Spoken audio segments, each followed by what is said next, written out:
Buenas tardes, estimados estudiantes. No saben la alegría con la que les voy a grabar esta segunda parte. Primero porque a mí me gusta esta materia, me gusta compartir con ustedes y le doy gracias a Dios porque este semestre me han tocado dos grupos realmente extraordinarios. Con los dos me he gozado viendo cómo ustedes son muy buenos y cómo tienen una capacidad para analizar bastante buena. Y hay estudiantes realmente formidables aquí en esto y lo vamos a ir viendo en la medida en que desarrollemos y los otros temas que nos faltan, que son igualmente interesantes. Fíjense que les decía que no saben la alegría con la que voy a grabar esta clase porque bueno, estamos en un nuevo tiempo y me voy a permitir unos segundos para salirme de esta segunda fase que tiene que ver con la participación en los beneficios, para contarles que este nuevo tiempo que hemos estado viviendo nos ha estado formando a todos, e incluso a nosotros los docentes, pues o sea, hemos aprendido de todo, yo estoy también aprendiendo de todo. Yo me dediqué esta tarde a grabarle sus clases y a buscar los ejercicios y a hacer todo lo que, o sea, a consolidarles todo para enviárselos y colocarlos en la plataforma disponible para ustedes. Pero fíjense que es que estamos sujetos a tantas cosas. Cuando terminé de grabar la primera parte, no van a creer, se quedó colgada la computadora.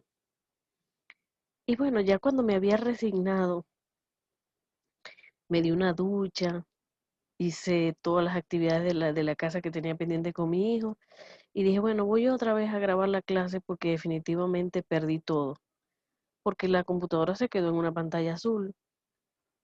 Oye, qué alegría tan grande que cuando vengo y prendo la computadora, mi archivo de Zoom está guardado y no, a pesar de que se colgó, Zoom guardó el trabajo que había hecho. Entonces, ahorita vengo a grabar esta otra parte con una felicidad porque ya me había preparado para hacerlo, pero ya estaba resignada y tranquila, si no estaba molesta ni nada, dije, bueno, señor, si tengo que volverlo a grabar, lo volveré a grabar, pero qué maravilla que se pudo guardar y que bueno, hoy les voy a subir todo. Así que yo quiero que ustedes sepan que este es un nuevo tiempo también para nosotros y que bueno, en medio de todo valoren a sus docentes. No lo digo por mí específicamente, sino lo digo por todos, porque realmente es un esfuerzo, ¿viste? No es lo mismo saber derecho del trabajo para que lo discutamos face to face que conocer derecho del trabajo y además entonces tener que explicarlo por estas vías y hacer todo lo que signifique esta adecuación para poder llevarles a ustedes de lo poco que sabemos a entregarles esa información, ese conocimiento y las disertaciones que han sido bastante buenas en este semestre.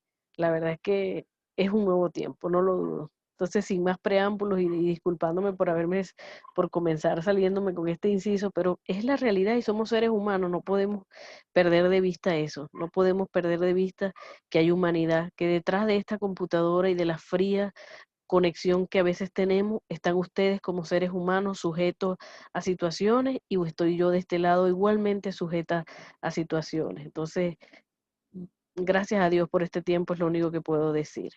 Vamos a comenzar con esta segunda fase que como les dije, estoy contentísima para grabarla. Se llama participación en los beneficios. Como yo les había dicho, es eso que normalmente llamamos en la calle el pago de las utilidades. Tienen que tener su mente abierta porque aquí también hay cálculos que ameritan un cierto análisis. Después que usted le agarra la vuelta, monta sus tablas de Excel, esto no tiene mayor complicación y usted puede corroborar cualquier liquidación, siendo usted un trabajador o siendo usted un dueño de empresa o incluso siendo un empleado. ¿Ok? Déjenme poner la pantalla en grande. ¿Ok? El artículo 131, toda la base, como yo les había dicho, estamos trabajando con la ley del trabajo, ¿ok? La LOTT, Ley Orgánica de los Trabajadores, las trabajadoras y todo eso. El artículo 131 de esta ley nos manifiesta, las entidades de trabajo deberán, nuevamente con el imperativo, no es si quieren, si les parece, si están de acuerdo, si tienen disponibilidad, no, deberán distribuir entre todos sus trabajadores por lo menos, o sea, es lo mínimo,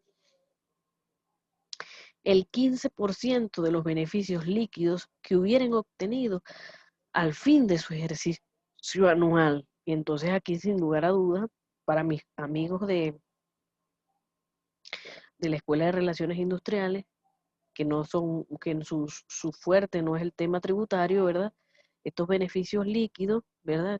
Vienen determinados con base a las ganancias, a los resultados obtenidos en los ejercicios, en la contabilidad de la empresa, en la información financiera de la empresa. Entonces, a este fin se entenderá por beneficios líquidos la suma de los enriquecimientos netos gravables y de los exonerados conforme a la ley de impuestos sobre la renta. ¿Qué significa esto?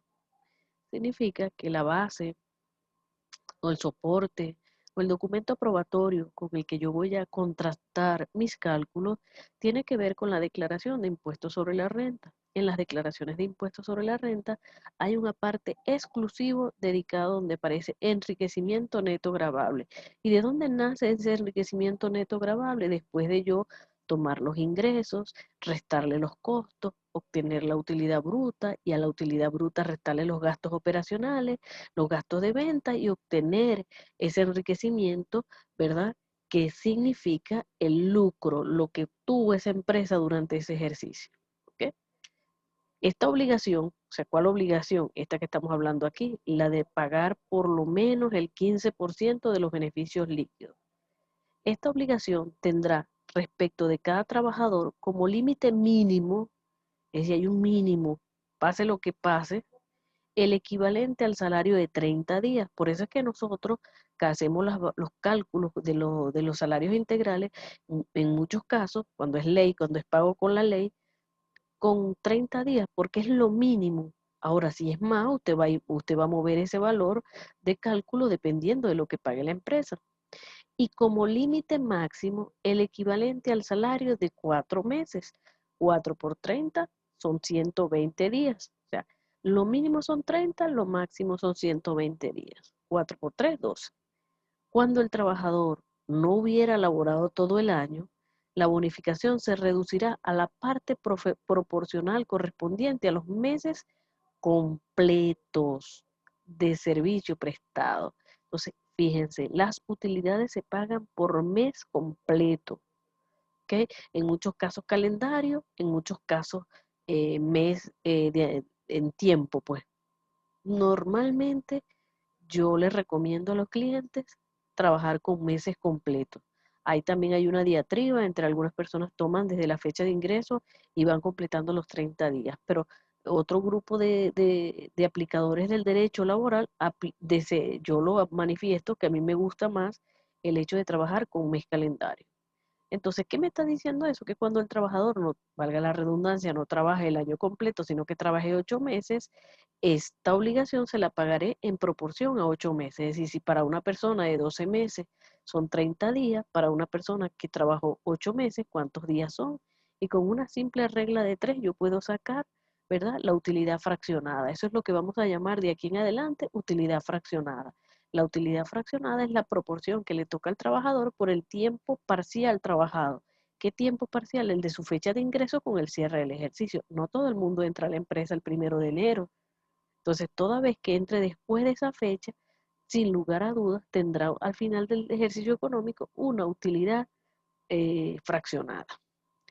Cuando la relación termine, cuando la terminación de la relación de trabajo ocurra antes del cierre del ejercicio, es decir, imagínense que una persona pone fin a la relación de trabajo, sea por la causa que fuere, que esas causas no las hemos estudiado, pero las vamos a estudiar en el mes de noviembre o en el mes de octubre, para ser más específico. Cuando la relación de trabajo ocurra antes del cierre, la liquidación correspondiente a los meses servidos podrá hacerse al vencimiento. Es decir, en octubre yo no sé si voy a tener ganancia o pérdida que voy a pagar. Por lo tanto, yo puedo diferirlo y en la liquidación no pagarlo. Lo que pasa es que se ha hecho costumbre en el foro laboral que de una vez se le pague la proporción de esas utilidades, pero sin embargo, si usted no lo quisiera hacer, no estaría obligado porque la ley le deja esa posibilidad jurídica. ¿Ok? Es facultativo. La liquidación o hacerlo en el momento o hacerlo a posterior. Pero como normalmente la gente quiere no desprenderse y no tener otro encuentro, ¿verdad? Y el trabajador tampoco que es que quiere volver a venir, y mucho menos en estos casos que muchos se han retirado para viajar fuera del país. Entonces, imagínate, voy a devolverme yo para cobrar 180.000 bolívares. Entonces, normalmente, pues, se paga.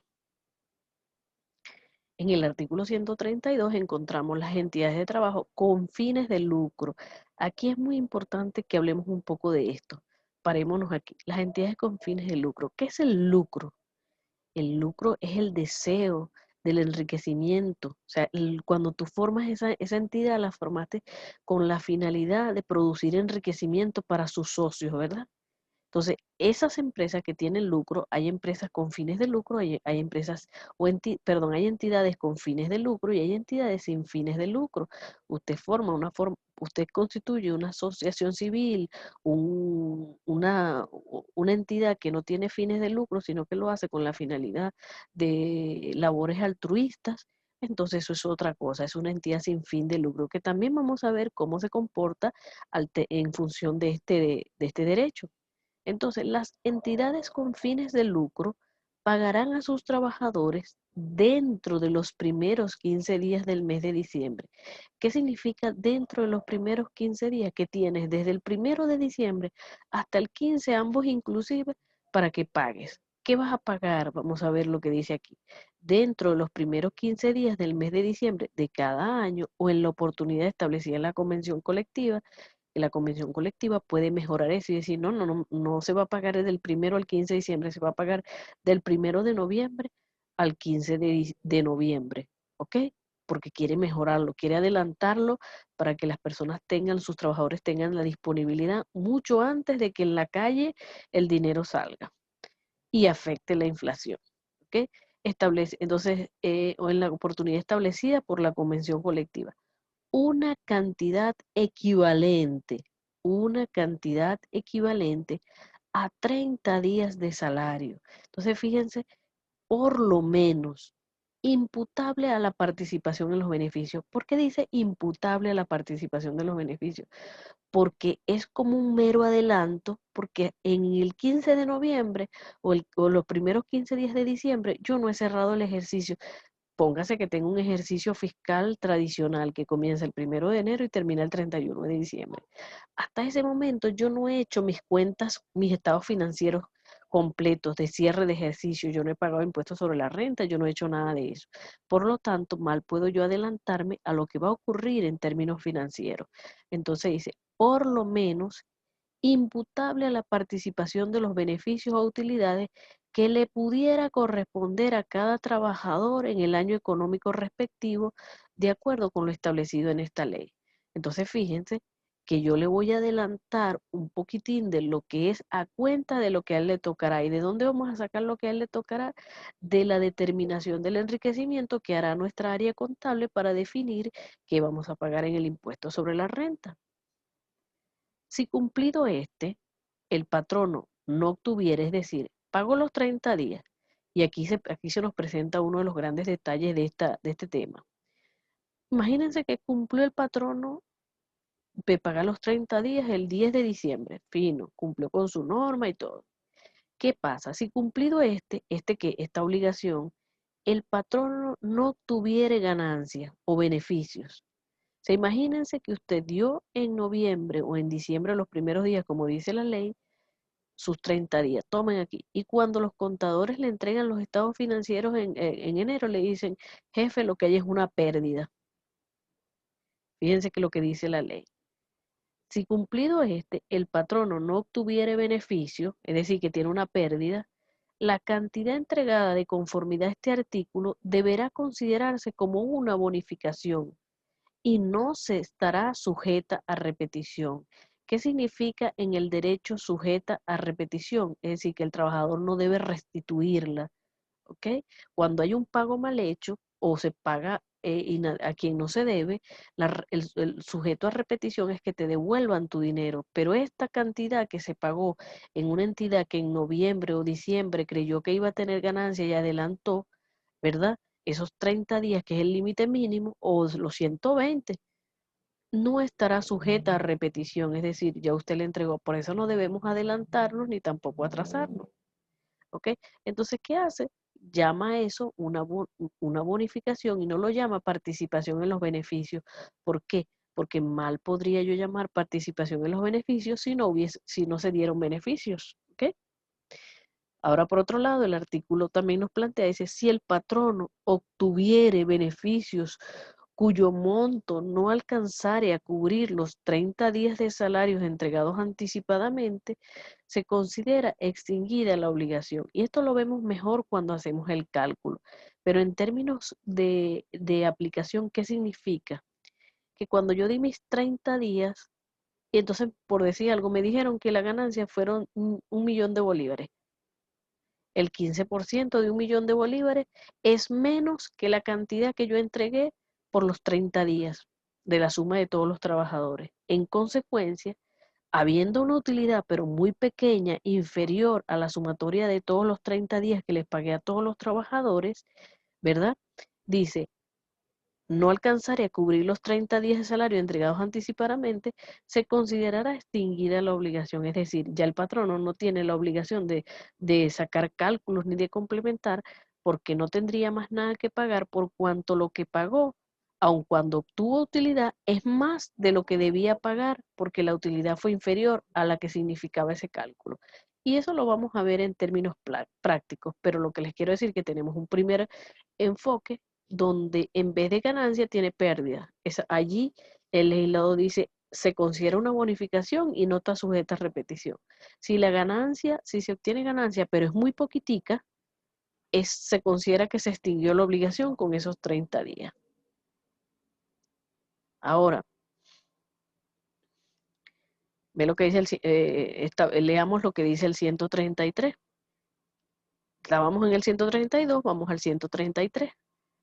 Para la determinación del monto distribuible por concepto de participación. ¿Cuál es ese monto distribuible? El que haremos cuando haya el cierre del ejercicio. Se tomará como base la declaración que hubiera presentado la entidad de trabajo ante la administración del impuesto sobre la renta. Cuando el monto, escuchen este otro caso, les planteé un primer caso donde se dan los 30 días y hay pérdida. Dice el legislador, se toma como una bonificación y no hay derecho a repetición. Si el trabajador no tiene que devolver nada. El segundo caso, se pagaron los 30 días, pero la utilidad era muy poquitita. ¿Qué dice el legislador? Se considera extinguida la obligación, es decir, no hay más nada que pagar. Y fíjense ahora este otro planteamiento que nos hace el legislador. Cuando el monto de los beneficios resulte mayor de lo declarado, la entidad de trabajo estará obligada a efectuar una distribución adicional dentro del mes siguiente a la fecha en que se determine. Es decir, si usted hace su declaración en el mes de febrero, entonces usted tiene un mes siguiente a esa fecha en que hace la determinación para pagar esa otra diferencia. ¿Y cuál sería esa otra diferencia? Que la utilidad es grande, yo le saco el 15% de esa utilidad y ese porcentaje, por decir que me daba 6 millones de bolívares, es mayor que los 2 millones de bolívares que yo distribuí en todos los 30 días de los trabajadores. Entonces, indudablemente, hay una diferencia entre los 30 días de los 30 días, los 30 días del, caramba, los 30 días que se tenían que dar en la distribución, ¿verdad? O los que se dieron adelantados y los que realmente le tocan. Hay una diferencia allí, que lo vamos a ver en la práctica. La determinación, fíjate este 134 y empezamos a ver las cosas o a leer, entender y a tener que concatenar aquellos elementos que ya hemos visto en otros temas. Fíjense, el artículo 134 expresa la determinación definitiva de los beneficios de una entidad de trabajo se hará atendiendo al concepto de unidad económica de la misma, aun en los casos en que ésta aparezca dividida en diferentes explotaciones o personerías jurídicas distintas u organizadas en diferentes departamentos agencias o sucursales para los cuales lleve contabilidad separada. ¿Qué quiere decir esto? Que cuando está hablando de la determinación definitiva de los beneficios de una entidad de trabajo, se hará atendiendo al concepto de unidad económica. Y eso no es más que atendiendo al concepto de grupo de empresas. ¿Por qué? Porque el grupo de empresas, ¿verdad? No vamos a establecer o vamos a sacar esa utilidad o esa ganancia sumando los enriquecimientos de todas esas entidades. Y en su oportunidad, cuando discutí este tema, uno de sus compañeros me hacía esas preguntas en concreto. Yo le decía, cuando veamos el tema de participación en los beneficios, entonces tú vas a verlo con mayor claridad, porque si tuviésemos un grupo de 5 empresas, valga la redundancia, valga el ejemplo, y una de ellas tiene pérdida, esa pérdida no significa que no va a haber distribución de utilidades o que la distribución se hará en la mínima de 30, porque tendríamos que sumar los enriquecimientos positivos de todas las otras entidades para que nos dé el monto total distribuible en forma, de forma como lo establece el artículo 134. El 136 establece para determinar, y es muy importante que este artículo lo leamos con paciencia, en frío, porque esto es el procedimiento. Aquí es donde está el kick del asunto.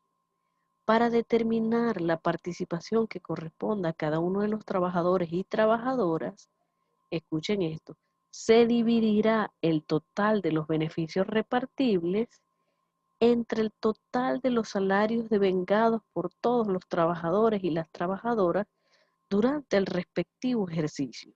Es decir, yo voy a tomar el enriquecimiento que está en la declaración de impuestos sobre la renta, le voy a sacar el 15%, ¿verdad?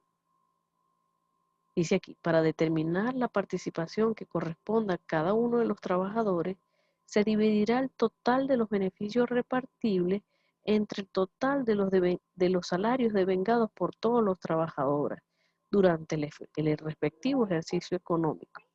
¿Qué quiere decir esto? Que nosotros vamos a tener entonces que manejar con cuidado los sistemas de información que estamos manejando en cada una de las empresas. Para determinar la participación que corresponde a ellos, se dividirá el total de los beneficios entre el total de los salarios devengados. Y yo sumo lo que ganó el trabajador 1, 2, 3, 4, 5 y 6. Esa suma total, ¿verdad? Se divide los beneficios repartibles entre eso. ¿Y qué me va a dar eso? Un factor. Entonces, la participación correspondiente a cada trabajador será la resultante de multiplicar el cociente obtenido, es decir, lo que resulta de ese cociente, por el monto de los salarios devengados. ¿Para qué? Para que el que más devengó, mayor participe en la utilidad, y el que menos devengó, menos participe. ¿Por qué? Porque se entiende que ese salario ha sido la expresión de tu esfuerzo y de tu participación en la obtención de esa ganancia del ejercicio anual. Oportunidad para el pago de la participación en los beneficios. La cantidad que corresponda a cada trabajador por concepto de participación en los beneficios o utilidades deberá pagársele dentro de los 2 meses inmediatamente siguientes al cierre del ejercicio. Es decir, ¿qué me está diciendo? Que yo al 28 de febrero debería tener eso pagado, porque en teoría si cierro al 31/12, dentro de los 2 meses siguientes, ¿y cuáles serían los 2 meses siguientes? Enero y febrero. ¿Para qué? Para que sería el tiempo máximo donde yo debería realizar estos cálculos. Por eso es que las entidades no deben esperar hasta el 31 de diciembre, perdón, hasta el 31 de marzo para pagar el impuesto sobre la renta, porque hacerlo de manera tardía te coloca de manera tardía en otros elementos, como en el caso en materia laboral. Vayamos al 138. Se llama verificación de utilidades. La mayoría de la absoluta de los trabajadores de una entidad de trabajo, su sindicato o la inspectoría del trabajo podrá solicitar ante la administración tributaria el examen y verificación de los respectivos inventarios y balances para comprobar la recta obtenida en uno o más ejercicios económicos. ¿Qué me está diciendo aquí? ¿Quién tiene la cualidad para solicitar que se revise eso, porque eso no es simplemente de la confianza, de que quédese quieto, usted le dice el trabajo, quédese quieto, pero eso está calculadito bien. No, usted tiene que documentar, usted tiene que ser serio. Entonces, normalmente, ¿qué les pido yo a mis equipos de trabajo donde soy el asesor en materia laboral? Yo le digo, ustedes me preparan una carpeta donde ustedes me colocan la declaración, la copia de la declaración de impuestos sobre la renta, me colocan una hoja de Excel donde ustedes me hacen los cálculos y entonces me generan todo lo que significa los repartibles para cada uno de los trabajadores, aunque después ustedes me le hagan listines de pago a cada quien por separado. Pero para efectos de cumplimiento de la obligación, ustedes me tienen que dejar la huella de todos los elementos que son necesarios para el cálculo.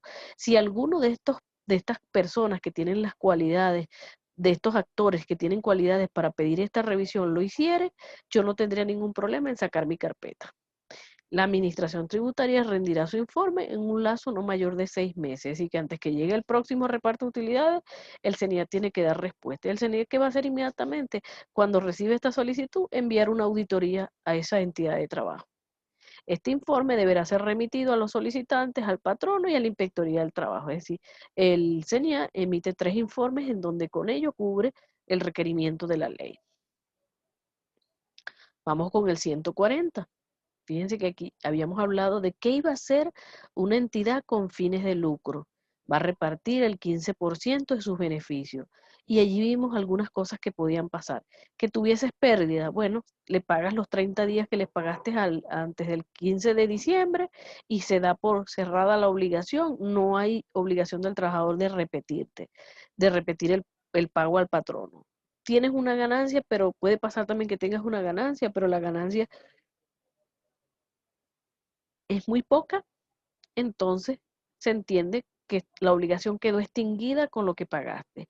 Y tienes otra tercera posición, que es que la ganancia sea bastante alta y que si tengas que repartir, entonces tendrás que llevar unos cálculos adecuados determinando cuánto es el monto a repartir, cuántos son los salarios pagados a los trabajadores o las remuneraciones percibidas por los trabajadores, determinar ese cociente multiplicarlo individualmente por cada trabajador, restarle lo que ya le diste en diciembre y eso te dará una diferencia a pagar.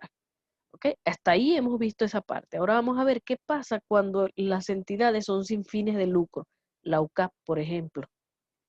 Bonificación de fin de año en patronos sin fines de lucro. Los patronos cuyas actividades no tengan fines de lucro, es decir, que no sea el lucro, la inspiración la razón de crecimiento de estas entidades, estarán exentos de la participación en los beneficios, pero deberán otorgar a los trabajadores una bonificación de fin de año equivalente por lo menos 30 días de salario.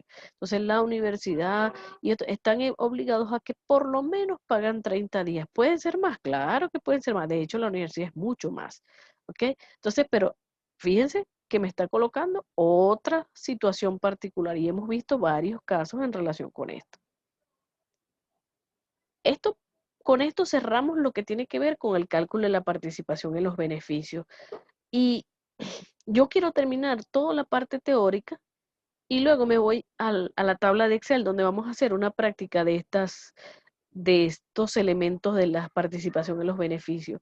Como vienen algunos otros aspectos que no llevan cálculos y que están establecidos en el formato de en los requerimientos de este tema, yo voy a darle el recorrido a todo lo que es teórico y luego hacemos el inciso y nos vamos al Excel. ¿Ok? Entonces, otro de los elementos que este tema nos lleva es hablar del beneficio de guardería, establecido en el 343 de la ley. El patrono que ocupe a más de 20 trabajadores deberá mantener un centro de educación inicial que cuente con una sala de lactancia donde se garantice la atención y formación adecuada a los hijos de los trabajadores desde los 3 meses hasta la edad de 6 años. Dicho centro de educación inicial contará con el personal idóneo y especializado y será supervisado por los ministerios del Poder Popular en competencias del trabajo, de la seguridad social y en educación. En la reglamentación de esta ley o por resoluciones especiales se determinarán las condiciones mínimas para su funcionamiento, modalidades de cumplimiento de formación inicial. Continúa expresando este artículo, los patronos que se encuentren comprendidos o comprendidas en esta obligación y a que se contrae el artículo anterior, podrán acordar con el ministerio A, la instalación y mantenimiento a cargo de uno o varios patronos de un centro de educación inicial con sala de lactancia. Por eso es que ustedes ven que alrededor de muchas grandes empresas hay centros de atención integral. La opción B, que es la que la mayoría de las empresas toma, el pago de la matrícula y mensualidades de un centro de educación inicial. En ambos casos, el centro de educación inicial que se trate deberá estar debidamente certificada por el Ministerio del Poder Popular con competencia en materia de educación. El pago de este servicio no se considera como parte del salario. Nosotros ya lo habíamos visto, que este es un beneficio de carácter no salarial. Les quería comentar que en muchos casos en mi ejercicio profesional pasaba que el trabajador se presentaba con una hojita blanca y de una señora, porque él, camino a su casa, le dejaba el bebé a doña Cleotilde. Y entonces él a una doña cualquiera le dejaba a su muchachito y él me traía una hojita y él me decía, no, pero es que la ley dice que usted me tiene que pagar el beneficio de guardería. Es muy importante que ustedes sepan que el beneficio de guardería se paga. De hecho, hay una sentencia que voy a buscar para mandarle por Twitter, o sea, está en el Twitter, para mandárselas por el grupo, para que ustedes la lean, que en la guardería tiene que cumplir el centro que va a prestar ese servicio con todos los requisitos para que el beneficio sea, o sea, exista la obligación del pago. Si el centro de educación que usted escoge para su hijo no cumple no está inscrito en el Ministerio de Educación, no tiene no cumple con toda la reglamentación que los ministerios en competencia tienen para eso, entonces yo no estoy obligada a pagar. Y en consecuencia, ¿verdad? Quedará por cuenta suya la deuda o por cuenta del padre o del trabajador el pago de la matrícula respectiva. ¿Ok? Entonces es muy importante que tengamos esto en cuenta. Otro elemento que nos plantea el tema y tiene que ver con el beneficio de alimentación, llamado hoy en día ley desestatique socialista. Comenzó siendo ley de alimentación para los trabajadores, luego ha tenido unas reformas parciales en relación con algunos elementos, ¿verdad? Y el objetivo de esta ley es regular el beneficio de alimentación para mejorar. Siempre ha sido una estrategia para darle mayor capacidad o mayor capacidad de compra al trabajador sin que esto afectara las prestaciones sociales, porque este es un elemento. Lo que pasa es que no pensábamos que iba a caer, o sea, que esta situación de Venezuela iba a estar tan difícil en cuanto a la inflación, que ni esto ha sido suficiente para cubrir la razón por la que nace. Entonces, fíjese, regular el beneficio de alimentación para proteger y mejorar el estado nutricional de los trabajadores a fin de fortalecer su salud, prevenir las enfermedades y propender una mayor productividad laboral. Es de obligatorio cumplimiento para el sector público, no importa el número de trabajadores. Cuando esto comenzó hace 16 años, yo me recuerdo que era para empresas que tuvieran un número mayor de trabajadores, más de 20 trabajadores, 15 trabajadores. Por eso fue, o por eso era que algunos entonces patronos tomaban las vías alternas de dividir la empresa en pedacitos para no tener que pagar este beneficio, que al final después se tradujo en que eh, todos debían pagar.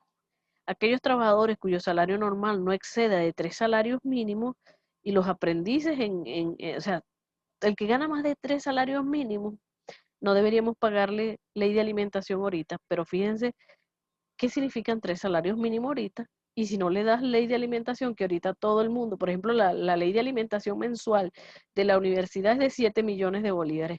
No es mucho, pero es muchísimo más de lo que dice la ley. Entonces, si la universidad fuera rigurosa con eso, entonces no le pagaría ley de alimentación a casi nadie, porque todo el mundo gana más de 3 salarios mínimos. Los empleadores del sector público y privado que otorgaren el beneficio con una comida balanceada, o sea que en vez de ellos dar tickets ni nada de eso, deciden montar un comedor.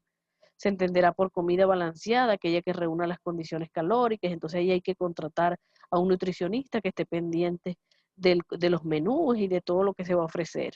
El empleador podrá optar por las siguientes formas para otorgar el beneficio. Entonces también la ley le da al patrono la posibilidad de cómo lo quieres pagar. Mediante la instalación de comedores propios, mediante la contratación del servicio de comida, mediante la provisión o entrega de cupones, tickets, tarjetas, y aquí fue que nacieron este abunde de tarjetas para pagar la ley de alimentación, mediante la provisión o entrega al trabajador de una tarjeta electrónica emitida por una empresa especializada, la cual se destinará a la compra de comidas y alimentos, es decir, no es para ir a comprar en una licorería ni en una farmacia, mediante la instalación de comedores comunes por varias empresas y mediante la utilización de servicios de comedores administrados por el órgano competente en materia de nutrición. Nunca se llegó a eso, pero ese fue uno de los elementos marco de esta ley. El beneficio de alimentación podrá ser otorgado en efectivo solo en los siguientes casos: cuando el empleador tenga menos de 20 trabajadores, ¿verdad? Cuando, sin importar el número de trabajadores con que este cuente, se le dificulte al trabajador acceder a los establecimientos, es decir, no hay ninguna tienda que acepte todo ticket ni nada de eso. Cuando el trabajador no pueda cumplir con su jornada de trabajo por causas imputables a la voluntad del empleador, si hay situaciones, por una situación de riesgo o emergencia, en supuestos de vacaciones, incapacidad por enfermedad o accidentes, pre y postnatal, licencia de paternidad, es decir, que haya alguna razón por la que no pueda venir. Cuando se otorga el beneficio mediante comedores, servicio elaborada, comedores comunes, se verá otorgar el beneficio al trabajador mediante cupones, tarjetas, mientras dure la situación que impide al trabajador cumplir con el servicio o mientras se encuentre vacaciones, incapacidad, enfermedad y tal. O sea, el comedor está allí, pero usted se va de vacaciones, a ustedes le tienen que dar el equivalente a lo que significaría comer en la empresa.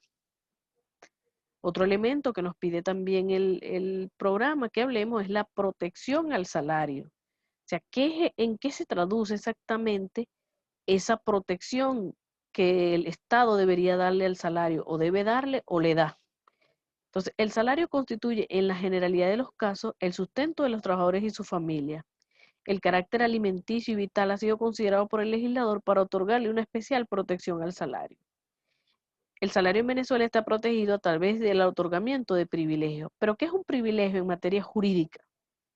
Es la exención de una obligación o ventaja exclusiva que goza a alguien por concesión de un superior o por una determinada circunstancia propia. Entonces, el salario por ser salario se le protege. Vamos a ver la base constitucional.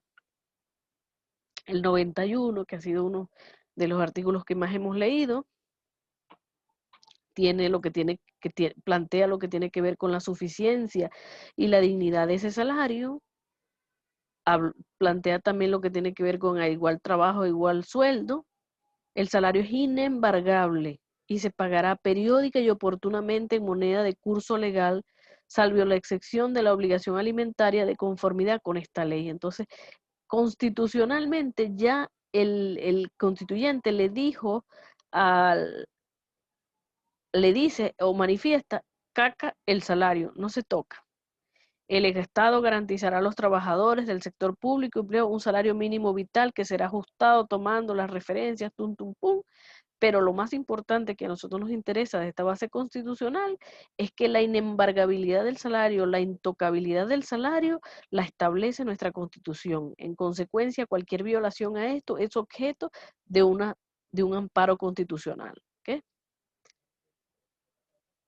Privilegio general. Los créditos pendientes a los trabajadores hasta un equivalente al salario de los últimos 6 meses y por prestaciones sociales hasta 90 días de salario se pagarán en preferencia a otros créditos. Si al ejecutarse el privilegio aún hay deudas, podrán usarse otros privilegios. Esto normalmente ocurre cuando las empresas caen en cesación de pago o en quiebra, que sin lugar a dudas primero hay que pagar a los trabajadores, ¿ok? Privilegios sobre muebles e inmuebles. El salario y las prestaciones gozarán de privilegios sobre bienes inmuebles del patrono y subsistirá hasta por un año y tendrá prelación salvo créditos hipotecarios. Es decir, primero se le paga a los trabajadores y después se pagan las hipotecas.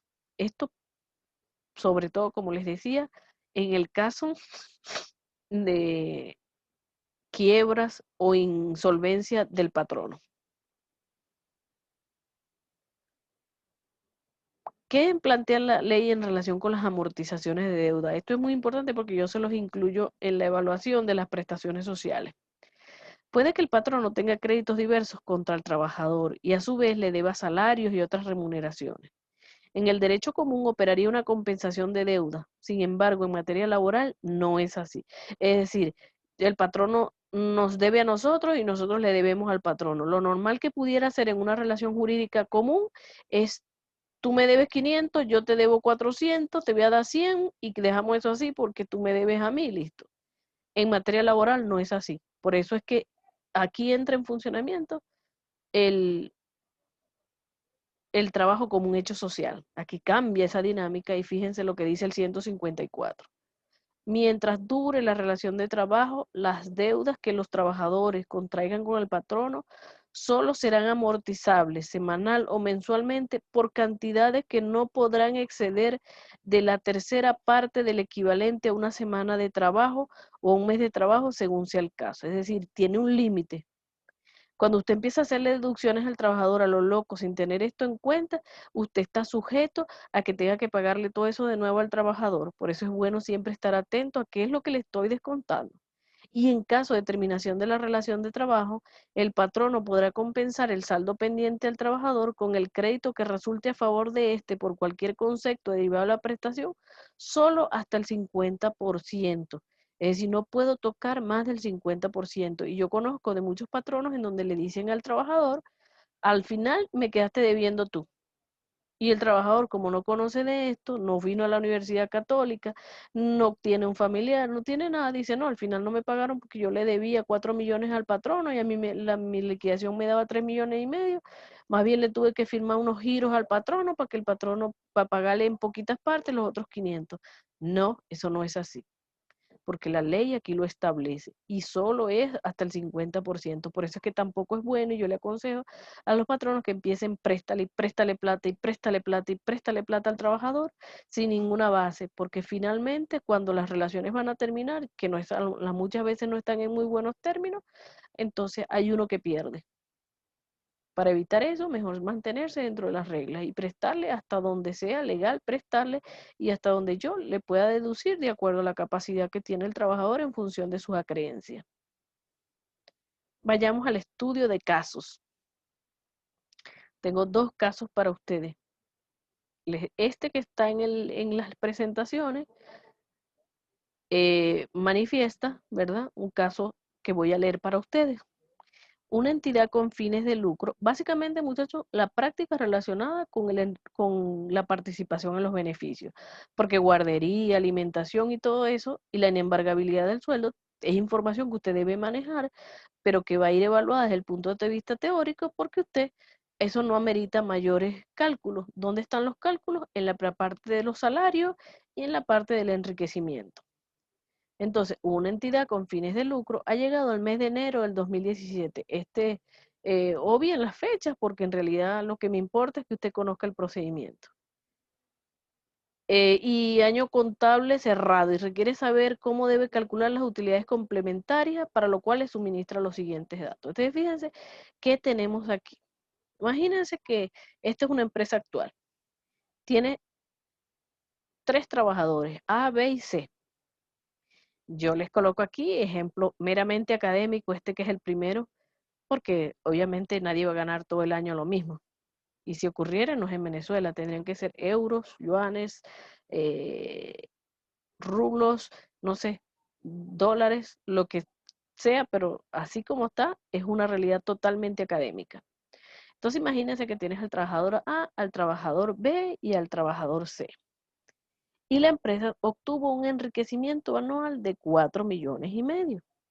Se pide que determine qué se debe pagar en diciembre y el complemento en el caso que fuera necesario. ¿Por qué? Porque la participación en los beneficios, dice la ley que debemos hacerla en función de por lo menos el 15% del enriquecimiento anual. Este enriquecimiento anual que yo les coloco aquí, ¿verdad? Es el que usted va a buscar en la declaración de impuestos sobre la renta. ¿Ok? Fíjense esto, mis muchachones. Tenemos 3 trabajadores y tenemos lo que estos trabajadores percibieron desde el mes de enero hasta el mes de noviembre. ¿Por qué les coloco esto desde enero hasta el mes de noviembre? Porque se entiende que vamos a pagar dentro de los primeros 15 días del mes de diciembre, como dice la ley. Esto es un ejemplo básico, típico y académico. Yo voy a sumar lo que significan todos los salarios percibidos por los trabajadores. ¿Y qué es lo que está aquí expresado donde dice total? 406.380 para el trabajador A, 514.748 para el trabajador B y 325.104 para el trabajador C. Y lo voy a dividir entre 11. ¿Y qué es 11? Los meses que han transcurrido hasta el momento que yo voy a hacer el cálculo. Y el promedio, obviamente, me da esto mismo porque yo mantuve valores iguales, pero entienda que esto es algo netamente académico. Si yo quisiera calcular y pagar conforme a lo que me dice la ley, dice que yo debo pagar por lo menos 30 días. ¿30 días a qué salario? A este promedio que está aquí, que por tratarse de un primer ejercicio netamente académico, da lo mismo que multiplicarlo por 30 días, ¿verdad? Entiéndase que es un tema eminentemente académico. Ya vamos a ir en Excel a uno con un poquito de más complejidad. Vamos de lo sencillo a lo más complejo. ¿De dónde sacamos estos valores? Fíjense lo que vamos a ver. Tenemos el enriquecimiento anual aquí de 4,5 millones y vamos a determinar el 15%. El 15, sáquele usted ahí, busque su calculadora, haga esto con una calculadora en la mano, olvidé decirlo, le voy a dar unos segundos, vaya y búsquela, la va a necesitar, agarre la calculadora del teléfono, enciéndala, ubíquese en el teléfono. A 4,5 millones, sáquele el 15%. Eso me da un total de 675,000. ¿Qué me está diciendo ese cálculo? Que yo debí repartir o debo repartir por concepto de participación en los beneficios por lo menos 675,000 bolívares. Entonces yo digo, entonces me voy a las utilidades pagadas. Cuando yo calculé aquí, ¿qué le podía pagar a esos trabajadores? Yo le pagué 36 más 46, 4 y 3, 7 y 3, 10, como ciento y tanto hay aquí, ¿sí? Entonces, vayámonos a esta tabla que está aquí. Por aquí tengo a los trabajadores A, B y C y el total. ¿Qué son estos salarios anuales? El total que había recibido 406, 514 y 325 cada trabajador. ¿Para qué me interesa a mí este monto? Porque ese será el total de los salarios pagados. ¿Qué pagué yo? El cálculo que les decía aquí quedaba igual porque eran 30 días promedio. ¿Qué le pagué a cada trabajador? 36,000, 46,000, 29,000. El recálculo de utilidades es lo que yo voy a hacer ahorita. ¿De dónde proviene esto? Ojo con esto, muchachos. Los 675,000, que es el total repartible, dividido entre los salarios pagados, me da un factor.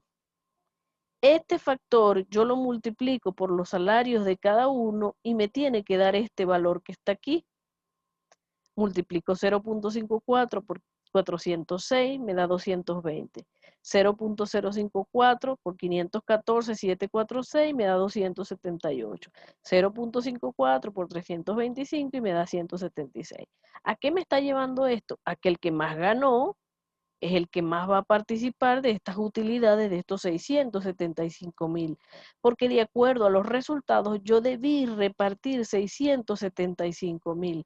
Ah, pero yo en diciembre les di solamente 113,293.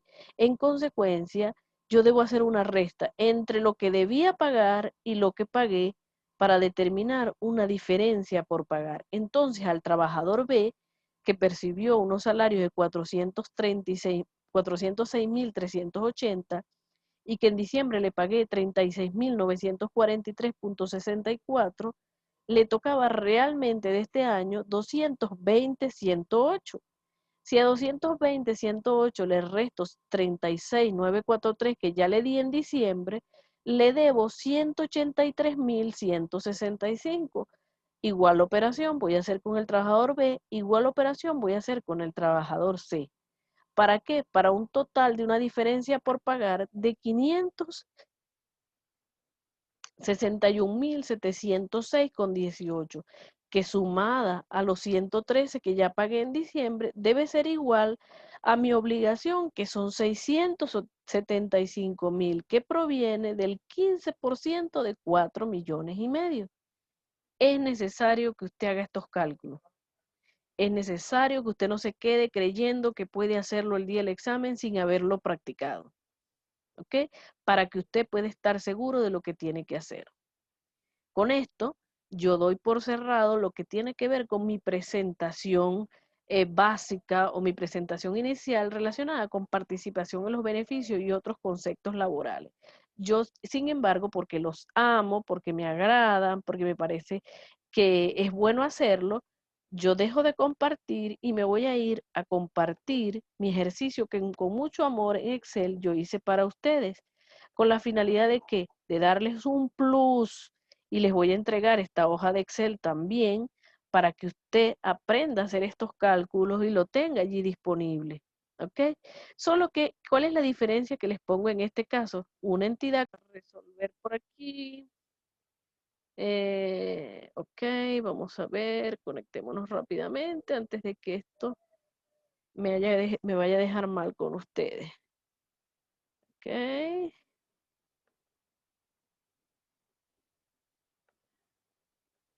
Conectémonos rápidamente. Retomo.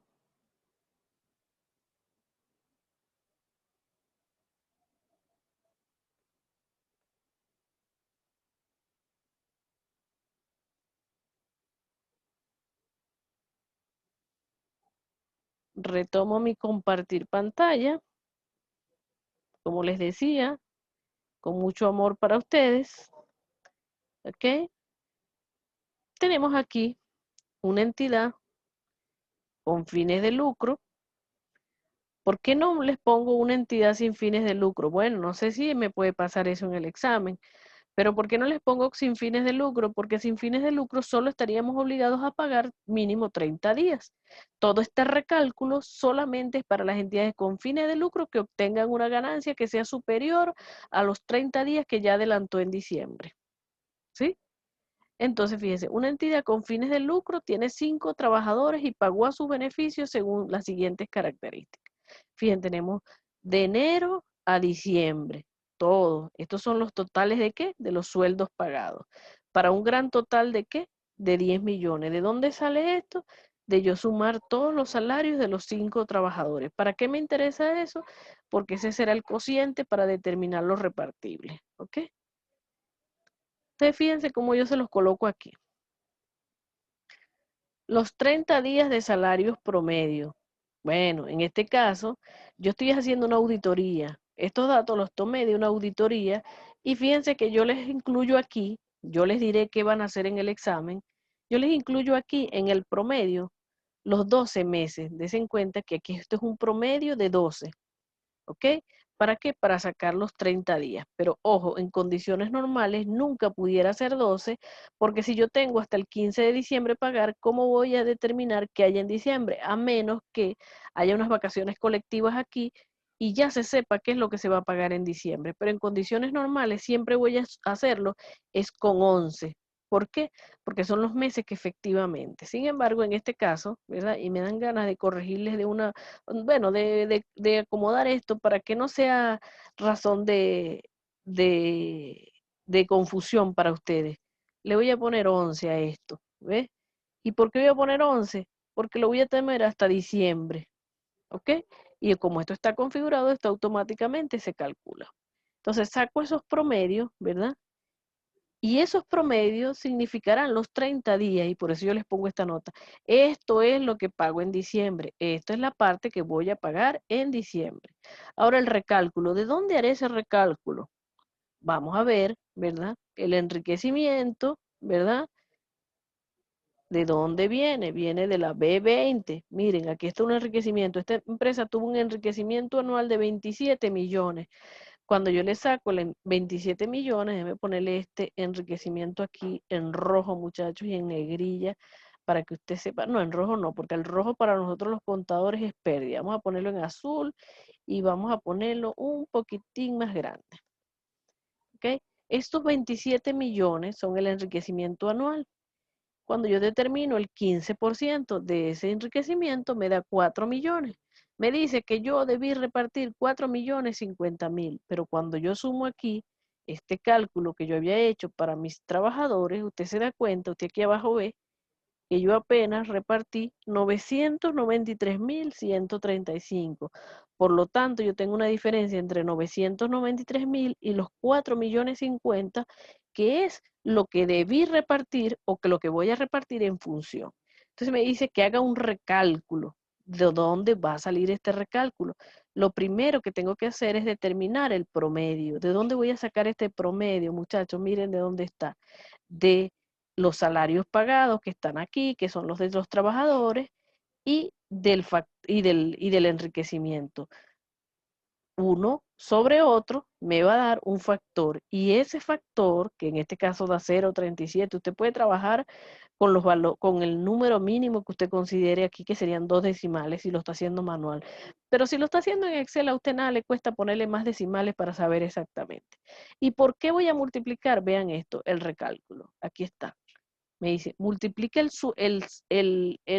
salario que él percibió, la suma de todos sus salarios, y en este caso, ¿verdad? Todo lo que ha percibido hasta diciembre, en este caso yo también pudiera corregir aquí, permítanme aprovechar y colocar diciembre en 0 para que me dé nuevos valores.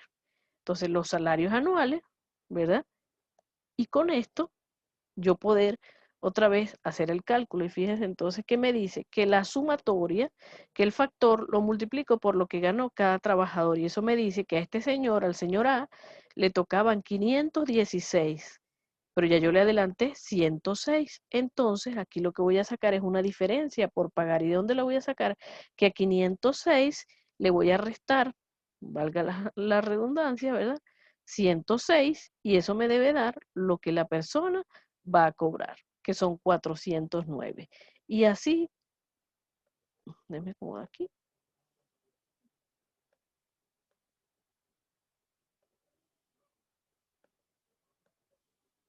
Usted va a tener esta hoja de Excel en sus manos, así que tenga paz y lo va a poder hacer paso a paso. Y así tendremos preguntas más concretas. ¿Verdad que es maravilloso el derecho del trabajo? ¿Verdad que es maravilloso aprender no solo derecho, sino también en cálculo? A mí me encanta, me hace feliz, y espero que a ustedes también, que apenas están comenzando a conocerlo. Entonces, fíjense que así mismo voy a hacer con cada uno de los otros trabajadores. Lo que él ganó por el factor, y eso me va a decir cuánto debió cobrar. Le resto lo que ya le pagué y me dice las diferencias. Y por eso es que yo le coloco aquí a ustedes, esto es lo que se debe distribuir conforme a la ley. Y esto es lo que se le adeuda a los trabajadores, restándole, obviamente, ¿verdad? El anticipo que se le dio en diciembre, es decir, todos estos valores que están aquí, ¿sí? Note, a lo que les quería decir es que, por ejemplo, fíjense, note usted que si yo sumo esto y esto, tiene que ser igual a la sumatoria que me dé todo esto. ¿Por qué? Porque esto es lo que le di en diciembre, esto es lo que le voy a dar hasta el 28 de febrero, y ambas cosas lo que están es divididas. ¿Ok? Básicamente, con esto que quiero manifestarles a ustedes es que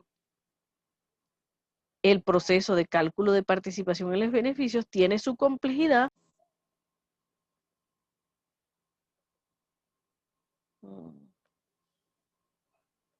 Me volví a salir, ¿verdad? Con esto lo que quiero manifestarles es que el procedimiento de cálculo de utilidades tiene su complejidad siempre y cuando, ¿verdad? Este porcentaje sea mayor a lo que yo les pagué a los trabajadores. ¿Por qué? Porque si yo les tenía que pagar 4.050.000 y esta sumatoria me diera 10 millones, entonces se considera que se pagó y no hay derecho a repetición como dice la ley, ¿ok? Si por el contrario yo les pagué esto que me da en sumatoria 833, 818 y le tocara, porque la utilidad fue poquitísima, y le tocaran 600.000, pagarle a todos los trabajadores, ¿verdad? Esto se considera una bonificación y ya extinguirá la obligación, ¿ok? Pienso que con esto pues yo he hecho, les he adelantado, les he puesto material en su mente para que usted investigue, lea y calcule y me pueda hacer preguntas de verdadero provecho. Igualmente, yo voy a grabar para ustedes la unidad siguiente, que es la unidad número 5 de los infortunios en el trabajo. ¿Por qué? Porque es un tema totalmente teórico y que usted podrá eh, ver después que tenga las dudas. Y en la sesión siguiente de dudas hacemos las preguntas de las dos unidades perfectamente válidos, ¿ok? Colocaré para ustedes también estas presentaciones, las hojas de Excel y usted navegue por ella, familiarícese con ella y haga preguntas concretas en relación con este tema. Como siempre, amando mi trabajo y dándole gracias a Dios por la vida de ustedes, me despido y estamos atentos a los siguientes las siguientes publicaciones.